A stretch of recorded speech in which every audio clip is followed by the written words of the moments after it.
दीर्घायु हो पुत्र। भगवान शंकर तुम्हारा कल्याण करे। आसन ग्रहण करो।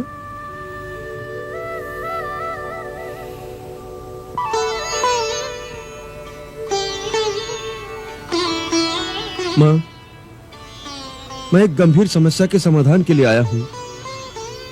मेरा मार्गदर्शन करो माता। बहुत अस्थिर चित्त से बात कर रहे हो। ऐसी क्या बात हो गई है वत्स? बड़े भैया महाराज रावण ने मुझे देश निकाला दे दिया है। रावण ने तुम्हें देश निकाला दे दिया है? क्यों? आज दरबार में उन्होंने मेरा बहुत अपमान किया। क्यों? मैंने अपने मतानुसार उन्हें परामर्श दिया कि प्रथम तो सीता का हरण करना ही उचित नहीं था। एक परस्त्री को उसकी इच्छा के विरुद्ध अपने घर में रखना धर्म विरुद्ध है। वो पतिव्रता स्त्री है। मां, इस पाप के कारण लंका का विनाश हो जाएगा।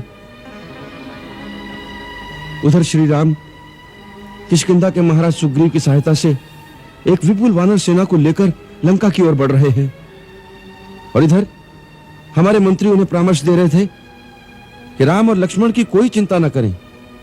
हमारे राक्षस सेना सहित उनका अंत कर देंगे। परंतु मैंने उन्हें कहा कि जिनका दूत हनुमान अकेले ही सारी लंका को जलाकर राख कर गया है, उनकी शक्ति को कम नहीं समझना चाहिए। एक स्त्री के लिए किसी शक्तिशाली शत्रु से लड़ाई नहीं मोल लेनी चाहिए। हमें देवी सीता को सम्मान के साथ उनके पति के पास पहुंचा देना चाहिए। उन्हें यह मत नहीं भाया। मैंने अपना मुकुट उनके चरणों में रख दिया कि भैया, केवल अपने हट के लिए लंका का विनाश न करो। परंतु उन्होंने पैर की ठोकर से मेरा मुकुट दरबार में फेंक दिया और मुझे लंका से निकाल दिया। ये रावण ने अच्छा नहीं किया, परंतु इसके पश्चात तुम्हारे लिए और कोई उपाय नहीं है। राजा की आज्ञा है, तुम्हें जाना ही पड़ेगा। मां, इस समय ये संकट उन पर तो आया ही है, परंतु उनके कारण सारे देश पर संकट की छाया पड़ रही है। ऐसे समय में मैं अपने देशवासियों को संकट में छोड़कर कैसे चला जाऊं? अपनी प्रजा के प्रति सारे राजकुल का उत्तरदायित्व होता है। इस समय जाने से देशद्रोह नहीं होगा। यदि यहां रहकर तुम प्रजा की रक्षा कर सको, तब तो तुम्हारा जाना उचित नहीं होगा, परंतु यहां रहकर तुम कुछ नहीं कर सकोगे, क्योंकि रावण तुम्हें यहां स्वतंत्र नहीं रहने देगा। इसलिए पहला कार्य तो यह करो कि अतिशीघ्र यहां से चले जाओ। लंका से बाहर जाकर सोचो कि तुम लंका की निर्दोष प्रजा की रक्षा कैसे कर सकते हो, किसकी सहायता लेकर कर सकते हो। मेरे मंत्रियों और मित्रों का मत है कि मुझे स्वयं श्री राम के पास जाना चाहिए और उन्हें कहना चाहिए कि उनका बैर रावण से है। उनके कारण लंका की निर्दोष प्रजा को दंड न दिया जाए। विचार अच्छा है, परंतु क्या मां? परंतु इसमें बहुत संकट है।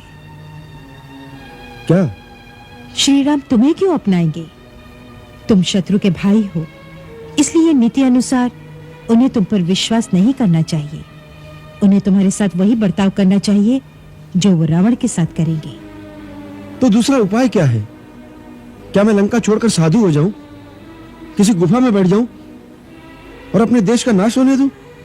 नहीं, वो अक्रमण्यता होगी। जिसका देश संकट में हो, उसे ये नहीं सुहाता। फिर? तुम्हारे मंत्री ठीक कहते हैं।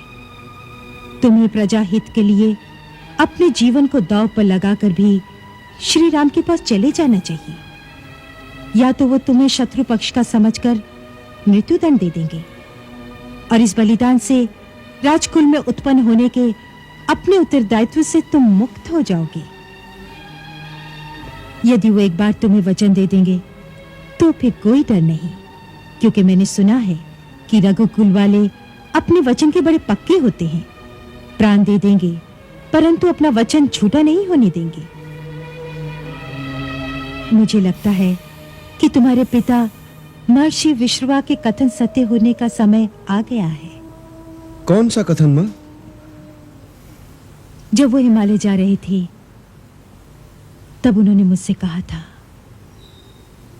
देवी, तुम्हारे ज्येष्ठ पुत्र रावण का विनाश काल आरंभ हो गया है। रावण खुद ही देवताओं की प्रार्थना सुनकर विष्णु ने रघुकुल में अवतार ले लिया है। अब समय आने पर उनके द्वारा रावण सहित राक्षसों का संहार हो जाएगा।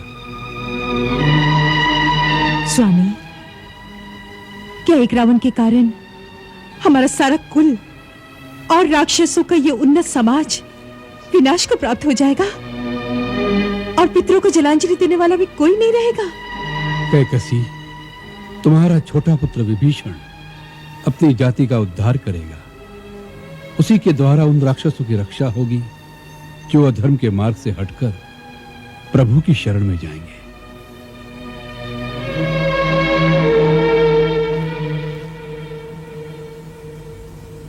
सो पुत्र, मुझे उनकी भविष्यवाणी सत्य होती दिखाई दे रही है। तू यहां से सीधा श्री राम के पास चला जा।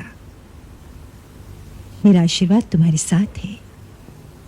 मां, एक बार फिर अपने बड़े भैया से प्रार्थना करके देख लूं। कदाचित उनका क्रोध इस समय शांत हो गया हो और वो मेरी बात सुन ले। तू बड़ा साधु है विभीषण। जा, फिर जाकर देख ले।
विभीषण, लगता है तुझे अपने प्राण प्यारे नहीं हैं। भैया, मैं माता कैकसी की आज्ञा से एक बार फिर आपसे प्रार्थना करने आया हूं। जो हमें सुनाने आया है वह प्रलाप जाकर माता जी को सुना। भैया, वेद और पुराण ऐसा कहते हैं कि सुबुद्धि और कुबुद्धि प्राणी के हृदय में रहते हैं। हर प्राणी अपनी अपनी इच्छा और कर्मानुसार दोनों में से एक का अनुसरण करता है। शास्त्र कहता है, जहां सुमति वहां संपत्ति नाना, जहां कुमति वहां विपत्ति निधाना। समझे सब है। सो भैया, सद्बुद्धि का आश्रय लीजिए। लेकिन इस समय आसपास जो कुमति ने आपके मन पर प्रभाव डाल मंत्रिमंडल रखा भी है। सो आपको हित और अनित की पहचान नहीं हो रही है। बुरा लग रहा है। मित्र को शत्रु और शत्रु को मित्र मान रहे हैं। सीता, जो राक्षस कुल के लिए काल रात्रि के समान है, उस पर आपकी प्रीति बढ़ रही है, और जो आपको विनाश के मार्ग पर बढ़ने से रोकते हैं। बस विभीषण! द्रोही हमारा खाता है और प्रीत करता है उन वनवासियों से। मूढ़ हमारे जिलाए जीता है और कामना करता है शत्रु के द्वारा हमारे विनाश की। धिक्कार है तुझ जैसे कुलद्रोही पर। नहीं नाथ, नहीं।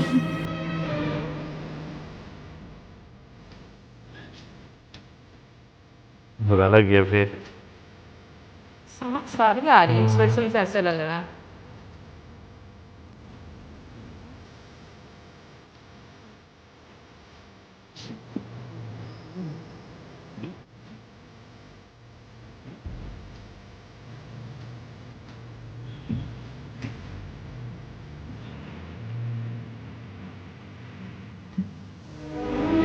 हाँ, अच्छा है। के काम नहीं करती।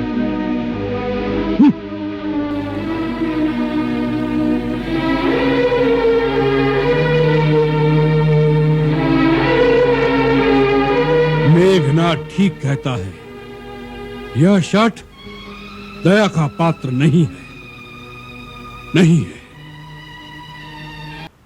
वैसे आज का एपिसोड देखकर ना तो मुझे महाभारत में विदुर जी जो है वो याद आ रहे थे कि जिस तरह से उन्होंने बहुत कोशिश की थी कि धृतराष्ट्र को समझ आ जाए।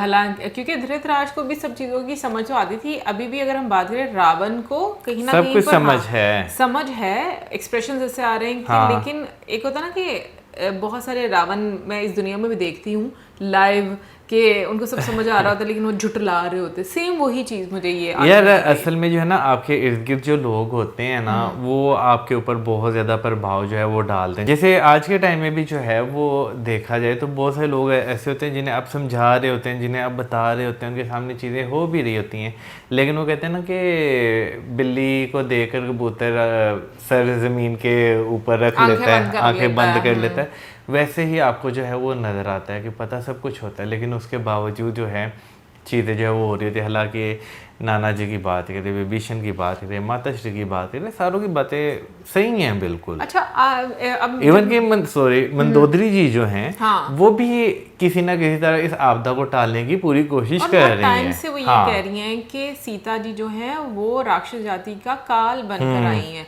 तो एक तरह से देखा जाए ना मतलब अब जो मैं समझ पा रही हूँ, पहले मैं पूरे जैसे रामायण जब तक हम लोगों ने नहीं देखी थी तो जो राक्षस जाति है मुझे वो सारे ना मतलब लगते थे कि शायद वो सब नेगेटिव लोग हैं और राक्षस मतलब जैसे, लेकिन राक्षस जाति में भी अच्छे लोग हैं। बेसिकली आप कह लें कि प्रजाति ही है हाँ। जिसमें अच्छे बुरे लोग सारे और वो मिक्स सब हैं। शिव भक्त हाँ। हैं। और क्योंकि आप देखा जाए जहाँ पर वो सीता जी को रखा गया है शोक वाटिका में, वहाँ पे भी देखा जाए तो राक्षसनी जो है, जो वो भी अच्छी कमांडर है, हाँ। वो भी अच्छी है। वही तो मैं कह रही हूँ कि एक ये जो मुझे एक मिसकंसेप्शन थी ना पहले, वो अब आकर जो है ना रामायण देखकर तो मुझे समझ आ रही है कि नहीं, ऐसा नहीं है कि वहाँ पर सब लोग जो हैं वो एक दूसरे के अगेंस्ट थे, मतलब एक दूसरे के मतलब के अच्छाई के अगेंस्ट थे, और वहाँ पर खुद भी अच्छे लोग थे।